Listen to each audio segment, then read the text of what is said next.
I'll just take 10 minutes. I'll give you the importance of this function. Sayana dhivasam, Jala dhivasam, pushpa dhivasam, Dhaanya dhivasam. Today we did Dhaanya dhivasam. How I knew about Dhaanya dhivasam for a long time, 30 years when we started. Recently only I found out why it is that important. We are going to have a tank. You all know a temple tank. We are building. It will be beautiful. We will have a nice fountain in the center, so when you are driving, you will see a beautiful structure. Why did I do that? Tradition is temples should have a tank. Tradition, but that doesn't happen. Very few have a tank. But this mother, she said, I am Apa. You know what Apa means? Water. She's water. My name is Ambuja. Did you know that? Just I am one of the Panchabuddha. I'm fundamental. You people don't even know me. And more than that, 70% of you is me. I am the one who is majority of you. How come you so ignorant you don't know the significance of it? You give it to Agni. Agni is not the main thing for you. Agni is vibrationally important, so we use Agni as a mediator in all forms. So we give importance to you. So that's how I realized these rituals we do, Dhaanya dhivasam, pushpa dhivasam, Sayana dhivasam.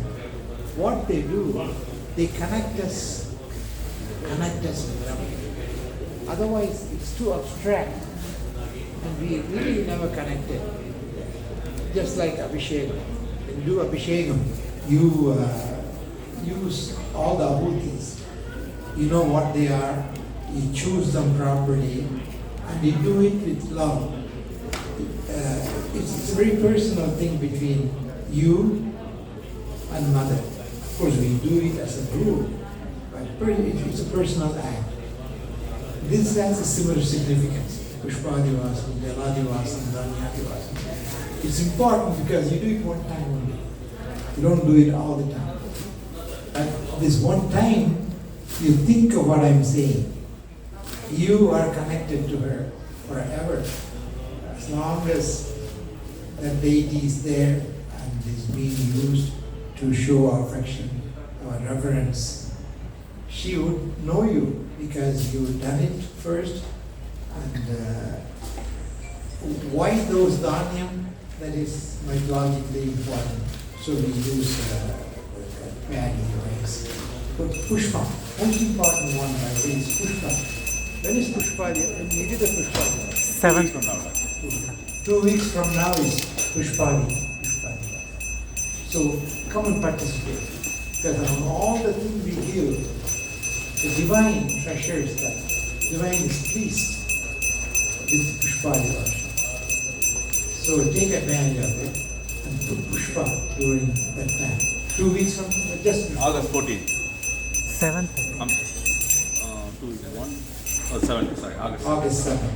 8:30. In the morning. 8:30. What day is it? Sunday. So you can come. Sunday will be a good day.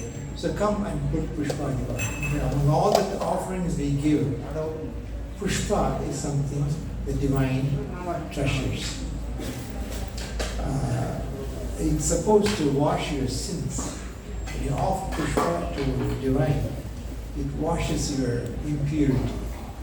You can call it sin or impurity, but it's something the divine vibrations don't feel comfortable with. Our whole aim is to purify.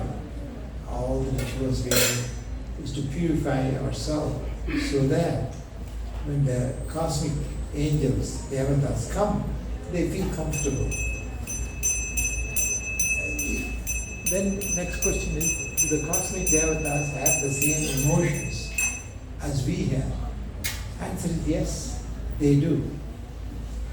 Because my experience is actual experience, only I relate that to you. One time, 48 days, one mandala, I had to do a special prayer. During the time, I cannot use anything non-vegetarian during that time. And of course I was, but one of my friends put eggs in fried rice. I didn't know that. And that night when I did the prayogam, and we invoked, in the prayogam, we invoked the deity, we invoked the avatars.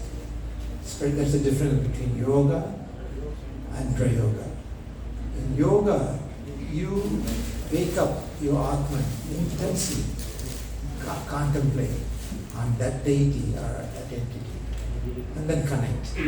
The intensity of thought process is important one.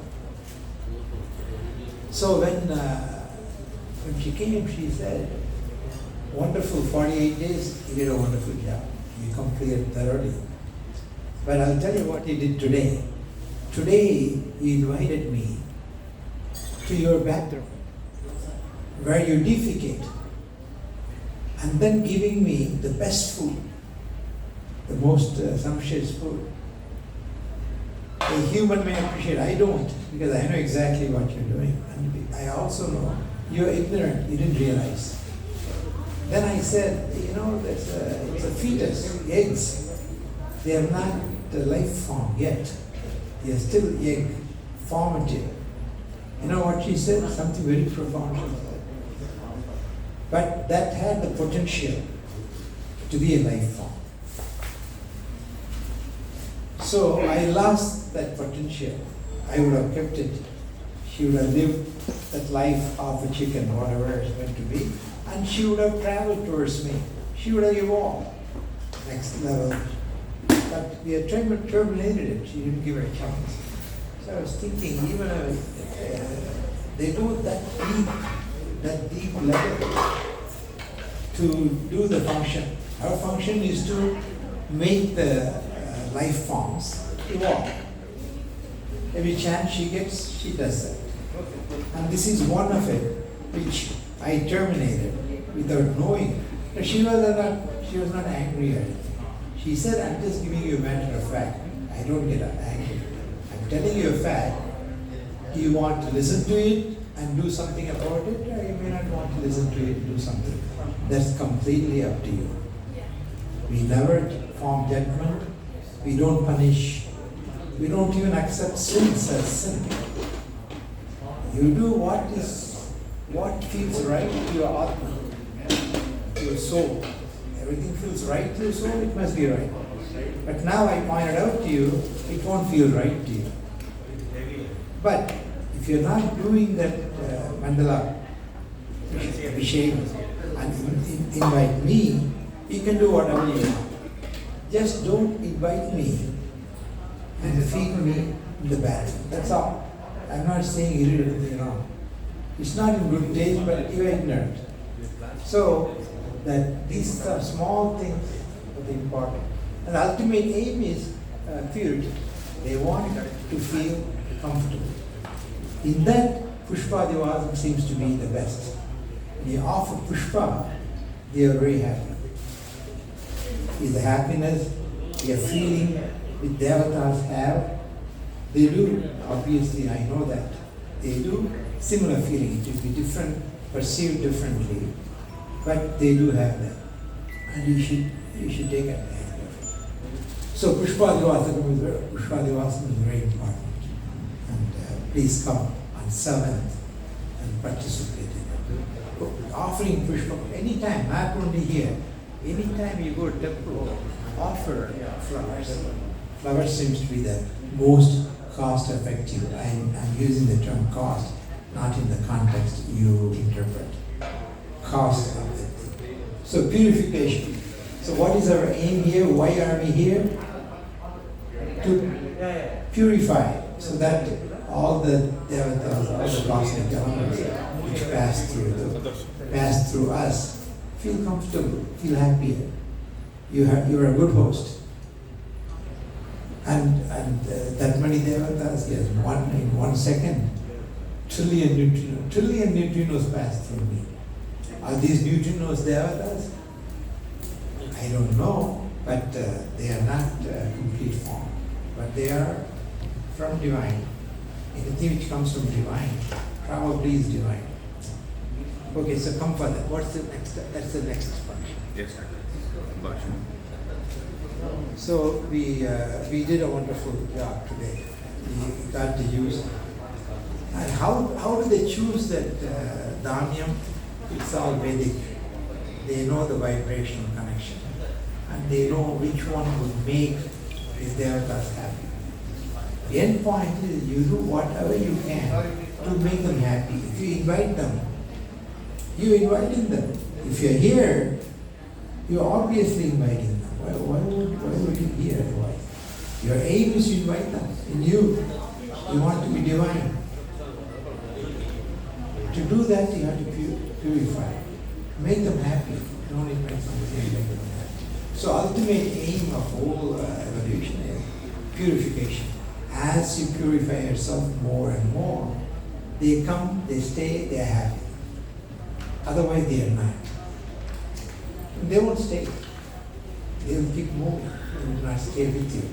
But some of you, they will stay with you because you do all the rituals. The rituals are very meaningful. Either your family, religious, more than religious, spiritual, they understood all that and they trained you, so you are doing everything right. So naturally, your connection is more deeper. And when they come, they will stay with you. So give them a good house, good home. If you can bring them, that's at least give them a good home. The good, giving good home is what? Be a nice person. That's all. Be a nice person. Be nice to every living form. Every living form came from her. So if you want, one Yakshini asked me that, all this you do, but what can you do for her? You go and do all that. I told her, only thing I can think of doing for her, you know what? Having this congregation, having satsang, and explaining to you what's happening.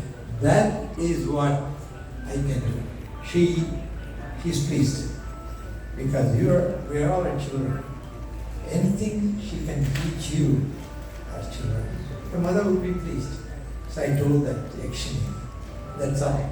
That's all I want to do. And that's all we are doing. Not me. When I say I am not talking about me. I'm talking about all of you. Look at Dr. Haripatnaya. What a wonderful job he does on Sundays. Today is your day. What happened? He has to do. He does it so well, so sincerely, so much energy. At that time, he will be pleased to be there. So all these are really meaningful. They're not superstitious. They're not imaginary. You can logically figure out. If you invite me, keep me happy. Otherwise, you won't invite me. Why you want to waste your time? But sometimes you keep on inviting me. After a while, I may start liking it. That's the reason you keep on going to the temple, do the ritual, even though you may not even know what is the meaning of the ritual. But keep doing it. It will come to you. You will wake up. Mother told me once, don't rush. I have given you eternity. You know what? Eternity is a beautiful word. Eternity is the only word. It says no beginning, no end. I have given you eternity. So I give you lots of time. So take your time, but purify yourself. And when I come into you, or my aspects, millions of them come into you, we should feel comfortable. We should feel happy to be in you. We should want to be in you. Don't you want her to be in you? Okay, then be nice. That's all she's asking. Be a nice person. Any living form is her. So if you please any living form in any way you can, sincerely, she will be pleased. What else does she expect? She is not the creator of the universe only. She is the universe. She's beyond that. She is the universe. There's nothing we can do as doing something as a gratitude. Only thing we can do is make her feel that it's worthy. She created, and the creation has come. What was his name? One of the devotee was pointing out. The main mother, did you see her? The main mother, did you look at her face? Do you see that expression in her? She is Santa Sarubini. Very intense feature, very thin, very fine feature. Not like the other mother. Then I realized I saw her for the first time in Himalayas, about 12,000, 13,000 feet. There's a temple. They call it a different name. It's Mahamai temple. They have a different name. And when I went there, she said, I'll give you a gift. And that gift is what you matters. I pass it on to you. We worked on it and we made that statue. It took a long time. But I wanted to even, today I saw her. She looked the same. I saw her 7, 8 years ago. After I went and did the ritual, she came. That's the gift. So in this temple, she's very personal. It's not myth, it's not story. She is very personal. And that tests both sides. When she's very personal, you get a great deal of moods. At the same token, the other side, I don't want to say evil. I don't think evil as evil exists. But something like evil. That aspect also is there. So we have to make sure only the Santa Sarubini aspect comes in, not the other aspect. The other aspect is Asuri. Now is Asuri cave. Kali Yuga is Asuri cave. 5,000 years we have been surviving. This is the beginning. We got a lot of Kali Yuga, at least 100,000 years. And at that time only she wanted to be here. You make my house, my Chinese will come and stay, and they'll protect the world during this 150,000 years of Kali Yuga, which will be terrible. But I will come into you. Now you see how important it is. Take her. If she is into you, you will not suffer. It will be pleasant experience. It's all perception. You will perceive it as not so bad. And that perception, she will do it. And this time is a Kali Yuga. That's why she made us build this temple. And look how many, you've not seen the temple. Last night, as a Vastu Homa we did. We invoked all the Devata. So I had to carry a special thing and say a mantra and go to all the nooks and the corners of the temple. For the first time I realized how large this temple is. I've seen it, but when you walk each corner and feel each deities, each action is, you see, was it a big one? It was big. That's a big temple inside, 25,000 square feet. I didn't realize it. But maybe end of the day, I did the Homa and I don't feel well. So I had to pick up the city. So I was at the end of my day. So I felt it, but then I realized this temple is a big temple. If you go to all the corners, it's 25,000 square feet. Beautiful. Do you know that kitchen I saw yesterday? They can make 100 idlis and vadas in 1 hour. It is the biggest temple. It's not the big temple, it is the biggest temple. Biggest temple. You are much more than the Rajarajeshwar, King Rajeshwar. We are much more. They know why? It's granite. There's no granite. There's granite temple. Vimana, they won't make granite. Everything else will be granite. Vimana is the only one. I didn't know that. I read it in a book. There's no granite Vimana. But she told me, I want granite because granite has a vibration. That vibration makes humans receive it. So I want granite. So it's only granite, fully granite temple with Vimana granite. It's not that those who built it, they can afford it. They had taxes. They just had a tax and built temple. But they didn't think of it, or she didn't tell them that part. How, I cannot understand that. Are we that blessed that he gives you other kind of information? Not to others, I don't know. But understand, every stone in the Rajagopura is granite. And granite is science. There's a male granite, a female granite, and a neutral granite. Each one has a different effect. Depending on your karma, it has a different effect on you. How many people knew this? It's a science. So she covered it by saying, just make it all we did do that. They're very expensive. Raja, is he here? I think he's standing somewhere outside. Outside, yeah. He put some granite yesterday. No, it's a great investment. It's a truly long-term investment to build a temple. It is all granite. There's no other temple. Big Vimana, big granite. So many mystical things like that. Just give you bits and pieces. You will know it because now you are doing all this ritual. She will come into you and she will tell you and you will enjoy. You know the mission of our temple? Explore and experience. Divine. You know that is something which Vasishta, senior most Maharishi, he wanted it. He begged Mother, let me explore. You come to me when I call you. You communicate with me. But can I experience you and explore you? She said, no, that question I cannot answer. Go and ask, I think she directed her to Mahalakshmi. Mahalakshmi said, no, don't do that. Because if you do that, then you won't exist as you are. If you explore me and experience me. Then at the end, they all sent her to Saraswati, Mahasaraswati. And Saraswati, out of kindness, gave him the secret how to explore and experience. And one of the rishis who did that was Agastya. And there, there's still standing a man.